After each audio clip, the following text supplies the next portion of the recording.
Well, good morning everybody. As you may know, if you've seen any of my previous videos, I generally make Amish bread, and I generally make my bread from scratch.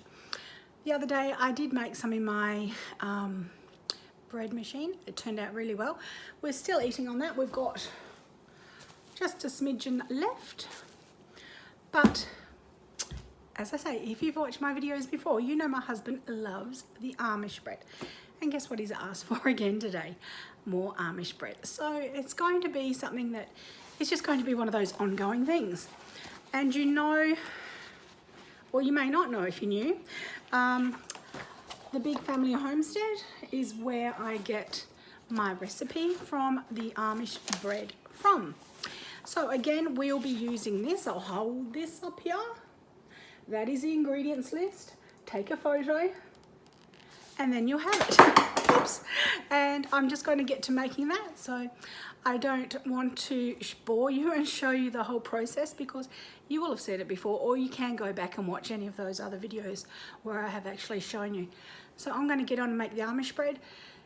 And then what else have we got to do today? We've got a few other jobs that we need to get done. So I'll possibly bring you along with those. We've got some bottling or some canning that I need to do. I want to show you a new cookbook that I got. It's new to me, but it's vintage. So I want to show you that. And we'll possibly be picking a recipe out of there to have a bit of a play with. So we'll do that together shortly. Okay guys, I was just going to show you how you can put your different attachments onto your KitchenAid. I'm wanting to put my sieve on, so just take off that, and that little part comes off the front here. You've then got that attachment that goes straight into there, and then you put your, I can show you, your screw that we just took out, it back into there.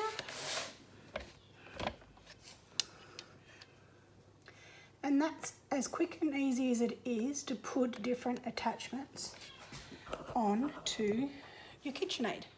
So there is my my sieve, and it's got scales and everything on it.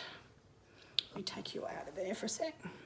Okay, so then you can see we have our scales here. So as you're putting things in here, see how it's moving because I'm pressing it down. It will weigh it for you.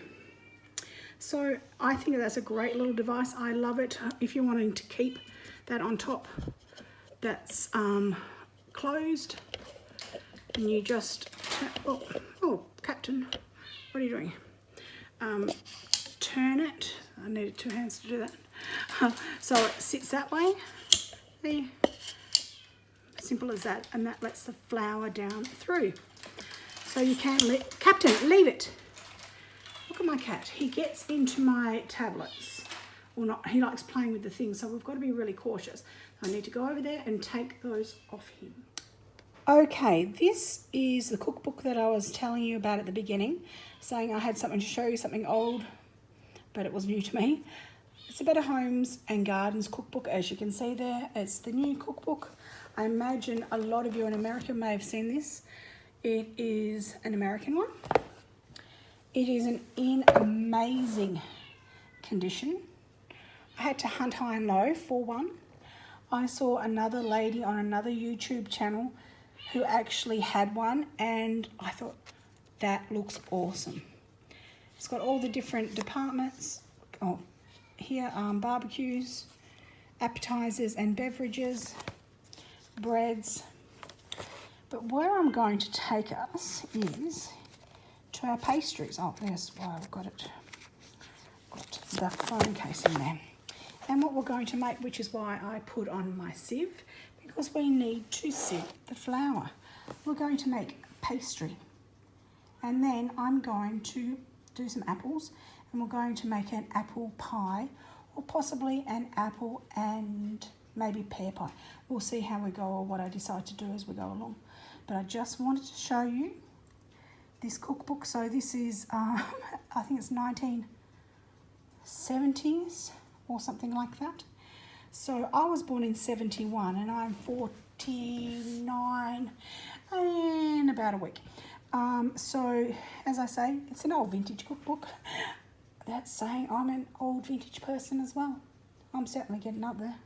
But so let's get on and let's get making our pastry. Alrighty, so it's telling us here in our book, let me move it down here a little bit. Sift the flour and salt together. So we're needing 2 cups of flour and 1 teaspoon of salt. So let's bring our flour over a little bit closer.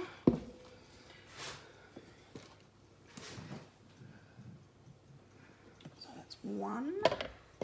We don't need to measure it, obviously, by weight because we're doing it by cup. 2 cups. And 1 teaspoon of salt. A teaspoon going on.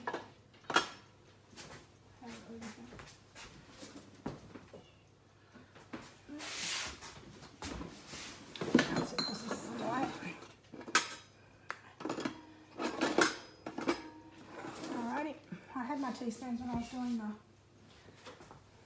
thing, but never mind. Alrighty, so we want 1 teaspoon of salt. We'll just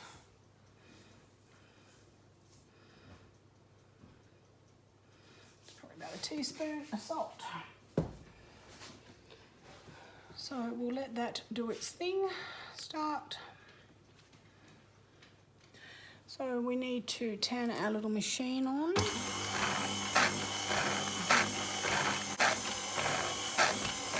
Flour all over me now. Okay, that's all done. I will turn that off. Take that up.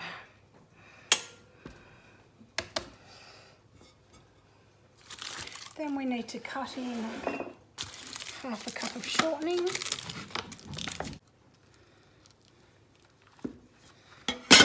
Cut these there.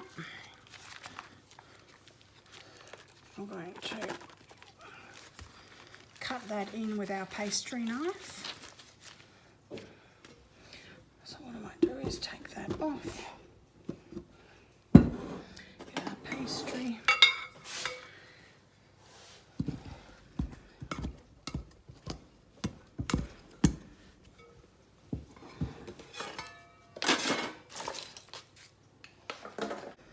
We want it to be like fine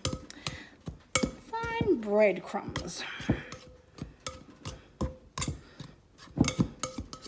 Be interesting to see what this pastry is going to turn out like, being from such an old cookbook. But that's part of the fun. I might go, oh, that's absolutely disgusting. But we may very well not. Thinking back to when my nan used to do some cooking, it was really nice, homely cooking that everybody loved.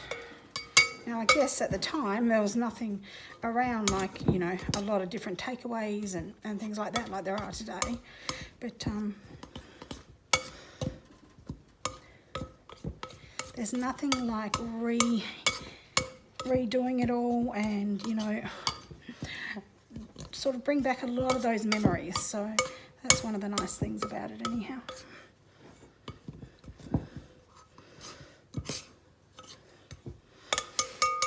Okay, then it tells us,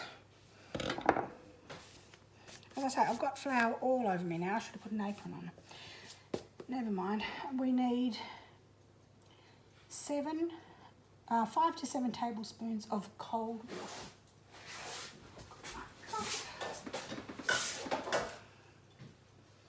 It's getting really disgusting outside again here.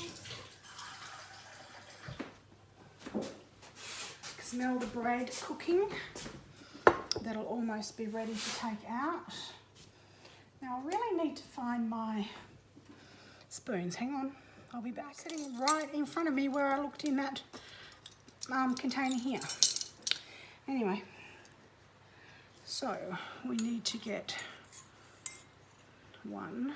I just need a fork. Thanks, because it tells us here Where are we? Cutting the remaining, sprinkle 1 tablespoon of water over part of the mixture. Gently toss with a fork. Brush to the side of the bowl. Repeat until all is moistened. Form a bowl. Right, so 1. Kind of didn't do that at the beginning now, did I?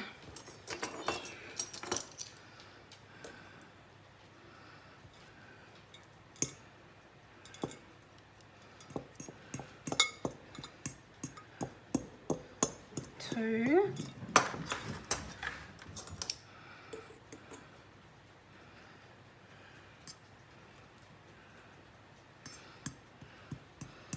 3.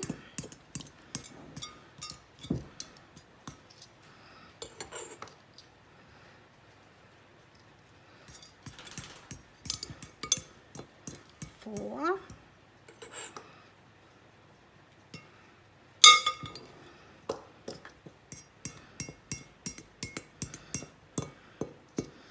5.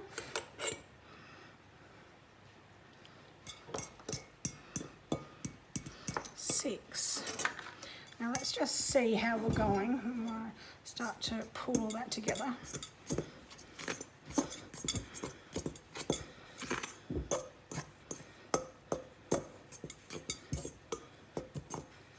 Remember, we need to have it in a rollable consistency.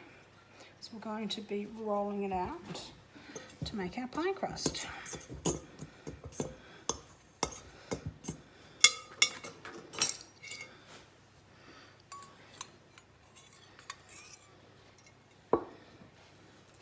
I think this was 7.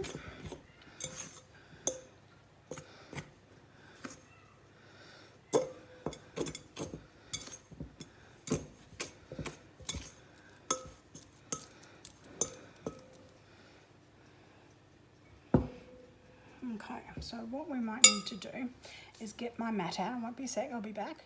Okay, so I've managed to get it together, but I've put another 2 tablespoons of water in with it. So now apparently what we do is, because we're making a top and a bottom, if this goes according to plan, we will put one to the side and we will scrape up all of these little excess bits. So it looks like we may need every little scrap.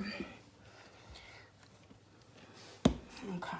And then what we're going to do, what does it tell us next? Does it tell us to roll it out? Okay, I don't have a smaller pie crust than that, so we may be improvising and using some of this other dough here.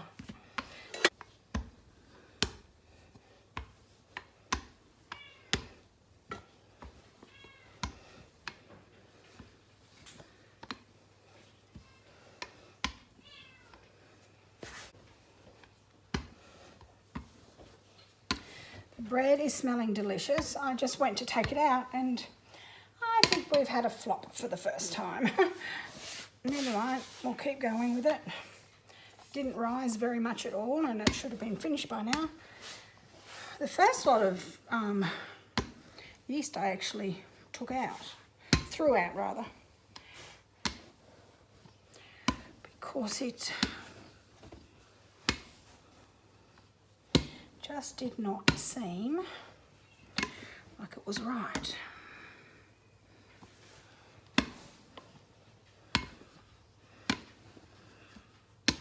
So maybe I should have just not done the bread with that yeast at all.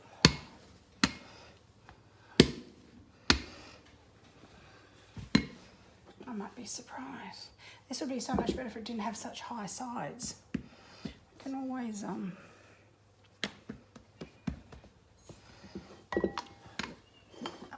fill up any holes.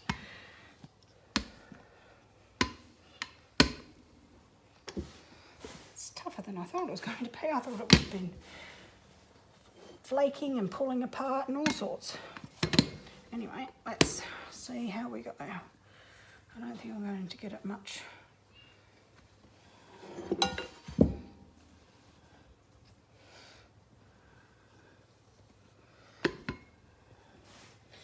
And you know, we don't, it's only my husband and myself, we don't need a huge apple pie.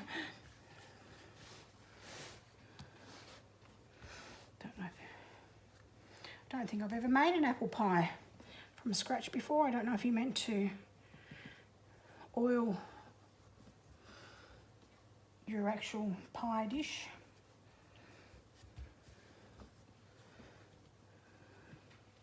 It's all right, we learn as we go.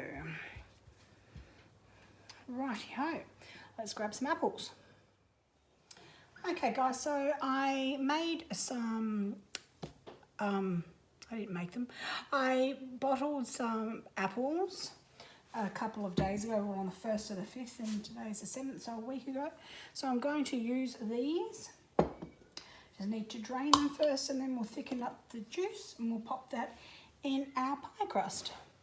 Okay, so I've got my sieve over the top of the pot because I want all of the actual juice, obviously. I'm trying to get this one off. Okay. At least I can see they've had a good seal. My first go at actually canning or preserving. Quite happy with that. I think we may need a third one as well. So we shall open our one.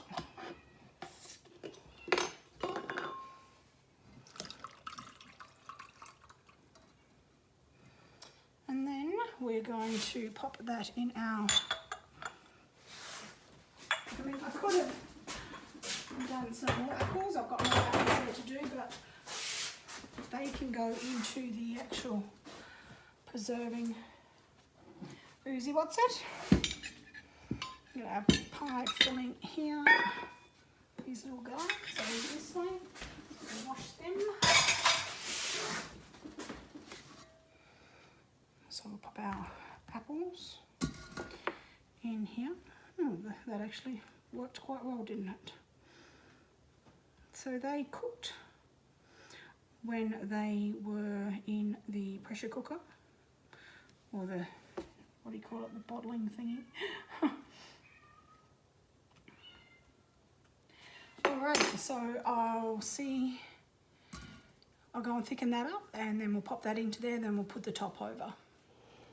So here is our apple pie that I made out of our vintage cookbook, our 1960s, 1970s cookbook.